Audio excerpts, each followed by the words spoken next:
Hai, assalamualaikum guys. Ngebul ngobrol bareng Evopet seputar anabul. Nih kali ini gue diserbu sama dokter-dokter hewan nih.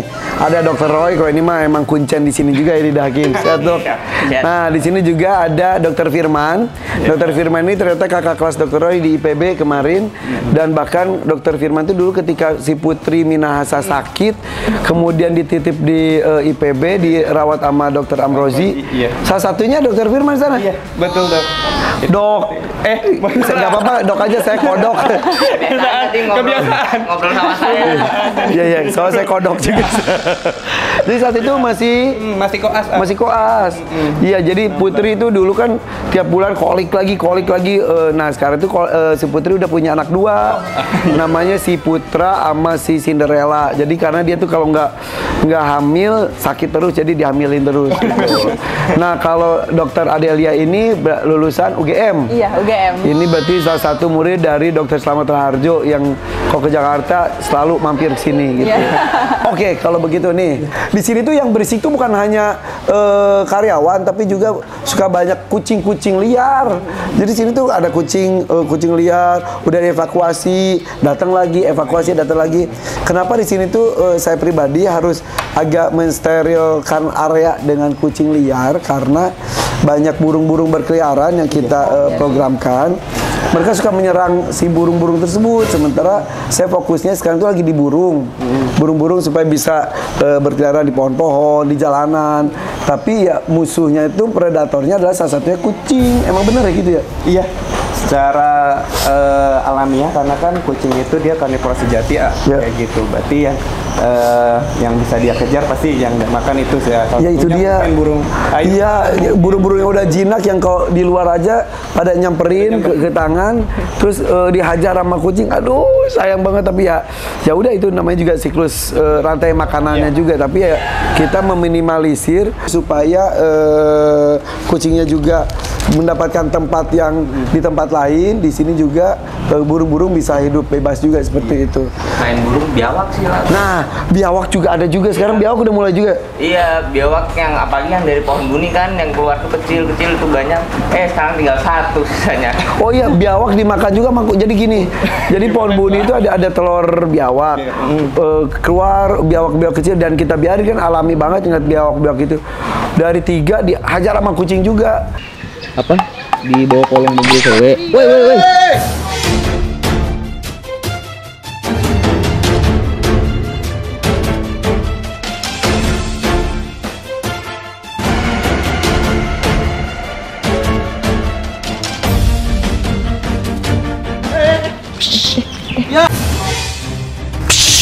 Ya. Hehehe. Ya. Hehehe. Woi. Woi. Putri, kucing kamu Putri. Kucingnya bau biawak. Sisa satu sekarang udah gede ngehajar yang lain juga, udah ditangkap juga akhirnya. Udah ditangkap. Ya itu namanya di sini kan emang gue tuh pengennya alami. Iya. Tapi ya harus ada dipilih siapa yang jadi peran utama istilahnya seperti itu. Nah, ada ini nggak sih solusi gimana biar kucing-kucing itu lebih tidak agresif, nggak bisa? Iya. Mungkin untuk menangani atau menangkal solusinya itu salah satunya adalah lakukan sterilisasi ya. Oke. Jadi sterilisasi itu pada jantan itu mungkin lebih dikenal dengan kastrasi ataupun kebiri atau lebih neutering artinya. Terus kalau misalkan pada betina itu lebih dikenal dengan spaying ataupun OH gitu, ovarian hysterectomy kayak gitu. Berarti dia itu tidak bisa bereproduksi lagi. Iya, betul. Tapi katanya karakter itu emang berubah ya kucingnya itu kalau udah gitu.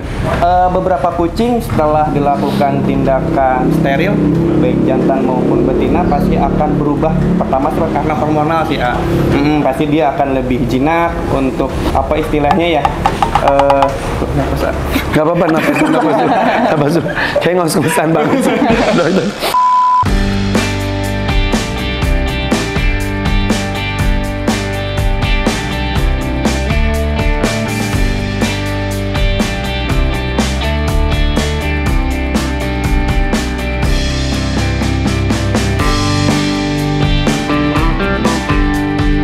Jadi kucingnya kalau habis steril itu karakter berubah, lebih jinak.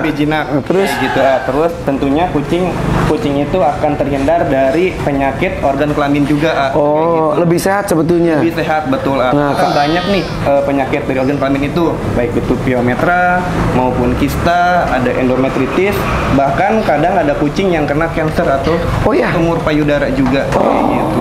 Jadi penyakit-penyakit itu bisa timbul karena salah satunya proses reproduksi dia masih terus berlanjut dan juga tempat tinggal dia kurang steril dan makanannya tidak terjamin juga mungkin gitu ya. Makanya kucing jalanan tuh ya dok ya, Dokter Adel, ada beberapa yang di beberapa tempat tuh emang sudah overpopulasi juga, betul gak sih? Iya benar banget. Makanya kenapa kita di sini fokus untuk mensterilkan kucing-kucing jalanan. Biasanya kita ada istilah yang namanya TNR. TNR itu kita trap, neuter, terus kita rilis lagi. Jadi apa? kita TNR. T-nya trap, alias tangkap, M, habis itu neuter atau steril, neuter, sama rilis R. Oh, jadi tangkap, disterilkan, kemudian dirilis, dilepaskan lagi. Jadi sih memang pertama kita memang ini ya untuk menekan jumlah populasi kayak gitu. Karena kan banyak semakin kesini kan banyak juga yang kucing-kucing terlantar ya, kasihan juga untuk apa sih namanya mungkin dari pakannya juga kurang terjamin juga. Makanya kenapa kita di sini fokuskan untuk steril gitu. Oke, supaya tidak terus berkembang biak, tidak jadi apa istilah manusia itu kan di KB gitu ya, direncanakan. Jadi nah kalau kucing itu jadi tidak semuanya bisa bereproduksi, hanya beberapa saja yang bisa gitu. Bagi yang ngomong katanya gini, kan hak makhluk hidup itu salah satunya ada bereproduksi. Kawin, ini pro kontra soalnya. Ini kok diputuskan gitu katanya, gimana kok ada yang ngomong gitu? Kalau misalkan jawabannya sih lebih ke kesejahteraan hewan. Contoh misalkan gini, 5 tambah 5 pasti kan jawabannya 10. Untuk pencernaan hewan itu kan angkanya 10 nih. Dengan kita istilahnya bukan hanya dengan 5 tambah 5, 10 kan bisa 8 tambah 2, bisa 7 tambah 3. Berarti kan mensejahterakan hewan itu salah satunya dengan disteril itu gitu. Misalkan kita terus-terusan untuk pro kontra terkait ada yang boleh steril apapun enggak, kita lihat manfaatnya jauh lebih baik gitu. Iya. Gitu. Dan saya udah gini aja, orang yang pro steril lakukan dan bertanggung jawab, yang anti steril ya lakukan juga tapi dengan penuh tanggung jawab juga. Iya. Misalkan semakin banyak kucing yang mereka pun tanggung jawabnya lebih besar juga dong, Kak. Ngasih makannya, waktunya, harus vaksin, harus obat cacing, pasti pengeluaran lebih besar lagi. Gitu.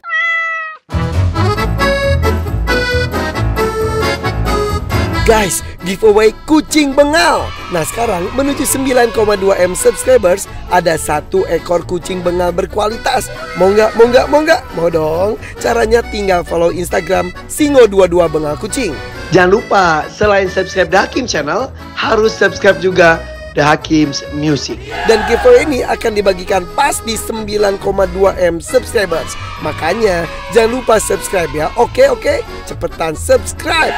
Semakin cepat semakin dapat juga kucingnya. Let's go. Nah, sebelum kita masuk ke steril lagi, kucing itu kan teritori banget ya. Gue tuh heran banget di sini tuh bisa ada satu kucing yang tadi gue bilang dievakuasi, dikeluarkan, datang lagi kucing baru, keluarkan, datang lagi kucing baru. Itu kenapa seperti itu? Ya dok, seperti itu kan di sini ya? Iya, betul. Terutama biasanya karena kucing jantan ya, mereka itu ada yang namanya istilahnya spraying atau menandakan teritorinya mereka kayak gitu. Nah itu juga bisa disebabkan sama hormonal kayak gitu. Makanya kita biasanya lakukan steril itu biasanya kita untuk cut dari hormonalnya itu. Nah seiring berjalannya waktu nanti untuk spraying ini juga akan berhenti sih, gitu. Gitu. Jadi kalau misal saya ada maunya di area saya itu tidak ada kucing liar, bisa nggak sih kalau gitu tuh? Agak susah sih ya. Paling ya solusinya ya di shelter sih ya, diamankan. Misalkan dipindah tempatkan ya. Shelter kayak gitu. Iya. Itu sudah saya lakukan sih. Iya. Berarti kan untuk sekarang biar tidak menambah jumlah kucing liar, mari kita sterilkan. Jadi overpopulasi. Nah ini teman-teman ini datang dari YPLI. YPL itu Yayasan Peduli Lingkungan Indonesia. Salah satunya ada gerakan sterilisasi kucing. Nah, kita sekarang ngomong steril. Apa yang harus dilakukan prosesnya pas mau mensteril kucing? Oke, yang pertama sih kita harus pastikan untuk kucingnya sehat dulu. Nggak boleh sakit karena syarat utama kucing ya kita pasti mau operasi, pasti kondisinya harus sehat. Kemudian juga ada minimal dari usia sama berat badan. Kalau misalnya di hewan jantan, kucing jantan itu biasanya kita minimal di 8 bulan kayak gitu. Nah, biasanya ditandai dengan adanya descendant testiculorum atau turunnya testis ke dalam skrotum kayak gitu. Jadi sudah dewasa kelamin istilahnya. Kalau betina biasanya kita di usia 6 bulan gitu. Jadi untuk ovariumnya, uterusnya sudah berkembang sempurna gitu. Syarat-syaratnya seperti itu.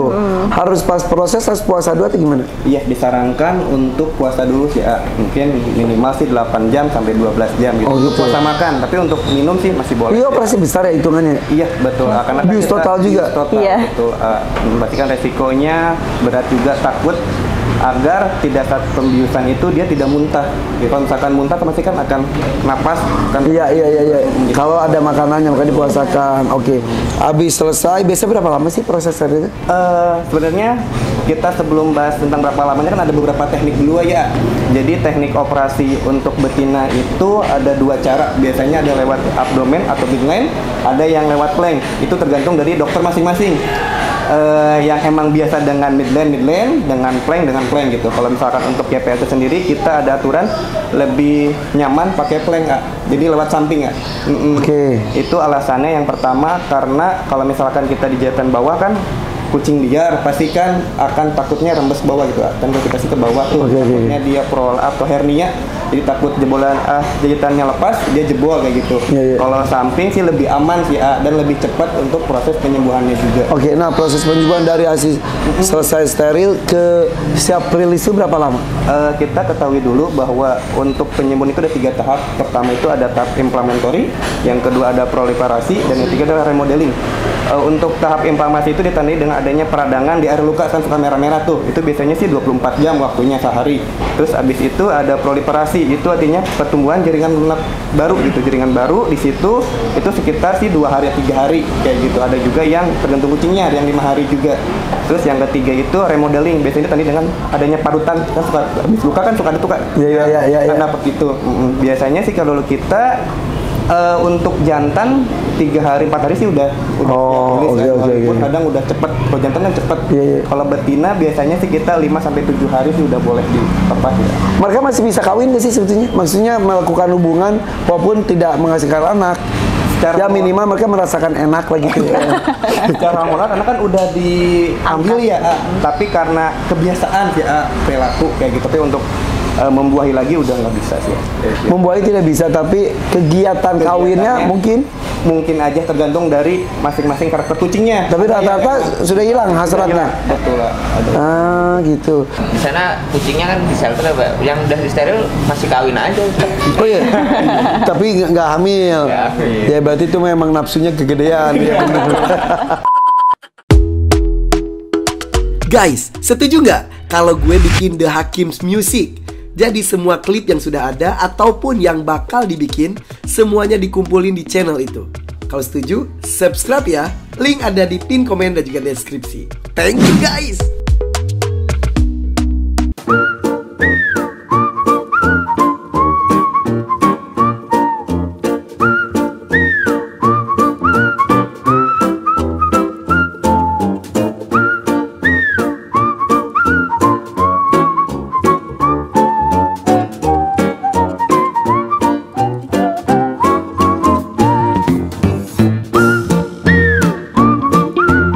Kita pun sebetulnya kemarin-kemarin sudah melakukan tadi apa trap, TNR. Trapnya sudah kemarin ada beberapa kucing liar yang ada di lingkungan The Hakims, bahkan di lingkungan luar The Hakims kita sudah tangkap beberapa. Jadi nanti kita akan melakukan sterilnya juga ya, TN kemudian rilis. Nah tapi kali ini kalau nggak percaya itu di situ aja ada kucing-kucing liar yang hadir aja di sini. Kita kasih makan aja dulu yuk. Jadi semua hewan itu harus mendapatkan haknya juga, salah satunya mendapatkan makanan yang layak seperti itu. Tapi ngomong-ngomong sebelumnya, kucing-kucing udah itu tuh kok harus dirobek, dirobek atau apa istilahnya itu? Istilahnya irtip. Irtip. Itu tuh buat apa ya? Ear tip itu sebagai petanda sih kalau misalnya dia udah disteril kayak gitu. Apalagi untuk kucing sorry ya. Untuk kucing-kucing TNR itu biasanya kan kita lepas lagi di jalanan nih. Jadi sebagai petanda kalau misalnya dia sudah disteril, jadi nggak double steril, jadi nggak dibuka, dibedah. Iya, kasihan ya. Pas udah dibuka, lah tata udah gitu ya. Iya. Makanya karena kan kita tidak bisa mengawasi juga ya. Jadi teman-teman kalau misal lagi di jalanan, misal lagi makan di kaki lima, ada kucing yang kupingnya itu sudah ditandain, ada kayak robek seperti itu. Huruf V sih rata-rata sih. Iya, huruf V ya. Itu adalah tanda bahwa kucing itu sudah disteril gitu. Oh ya, kemarin tuh kita juga sudah menangkap beberapa kucing di lingkungan sekitar ya. Dokter juga ikutan ya? Ikutan kemarin. Ada berapa ekor jadinya? 25 ekor. Jeng-jeng, banyak banget kan, sekali jalan sih 25 ekor. Padahal belum sampai ujung loh Pak. Jadi cuma setengah aja. Udah sebanyak itu kita tangkap. Waduh, gila luar biasa. Terus itu semua kondisi sehat atau gimana? Ada beberapa yang sakit dan emang ada yang matanya sakit ya dok. Iya. Nah kok gitu gimana dong? Ini tadi Disembuhkan sekalian. dulu atau gimana? Kalau dilihat dari lukanya sih, kalau misalkan kita sembuhkan agak sulit ya. Nah, takutnya malah merambat ke sebelah satunya lagi. Oke. Jadi nanti mungkin minta izin kepada owner untuk dilakukan tindakan pengangkatan mata atau enukleasi. Itu ada yang punyanya? Ada yang punya. Tadi langsung saya bilang ke Mbak Putri buat minta izin ke ownernya, diizin. Oke. Yang penting sehat. Oke. Wah, jadi lingkungan sekitar juga kucing-kucingnya alhamdulillah bisa diselamatkan ya. Iya. Oke. Tapi dalam kondisi umumnya ketika kucing itu sakit tidak bisa dilakukan steril ya, disembuhkan dulu ya. Iya benar, nggak bisa dilakukan steril. Tapi biasanya kalau misalnya untuk kondisi-kondisi emergensi kayak enukleasi tadi, itu kita bisa lakukan steril dan juga operasi barengan. Jadi kita biusnya sekaligus, jadi nggak usah bius 2 kali gitu. Itu juga mengurangi untuk rasa sakit bagi kucingnya juga. Oke, kalau begitu sip, kita akan melakukan sterilnya. Tapi kita lihat dulu nih, ada kucing-kucing udah gelendotan ya, lihat ya di situ tuh. Nah, yang ini juga menjadi salah satu penghuni sini jadinya ya. Nah, jadi kita kasih makan dulu. Nih, salah satu kucing yang suka datang sini nih. Biasa kita ngasihnya itu kan ini Oricat. Nah, ini juga suka juga sama biokriminya. Nah, kali ini gue mau memperkenalkan Live Cat Plus. Ini terbaru dari Evopet. Ini adalah lengkap dengan tuna utuhnya. Nah, seperti ini nih. Tuh. Waduh, enak banget. Ini. Tenang. Astagfirullahaladzim, dia malah diambil gitunya. Lebar banget ya. Sini, nak. Nah, enak kan? Sini.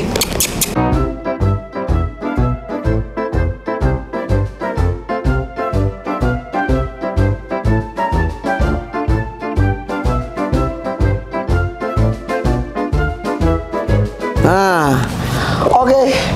Ini dia terbaru dari Evopet Live Cat Plus. Lahap banget kan? Karena ini benar-benar luar biasa. Utuh banget nih, tuna utuh. Enak banget. Sini. Thank you, Evopet. Oke, selanjutnya kita akan melakukan perjalanan ke YPLI supaya proses sterilnya bisa lebih cepat dilakukan. Ini belum bisa steril karena masih usianya masih terlalu muda. Oke, thank you buat Dr. Firman, Dr. Adelia dan juga Dr. Roy pastinya. Thank you juga pasti buat Evopet. Bye-bye guys. Assalamualaikum.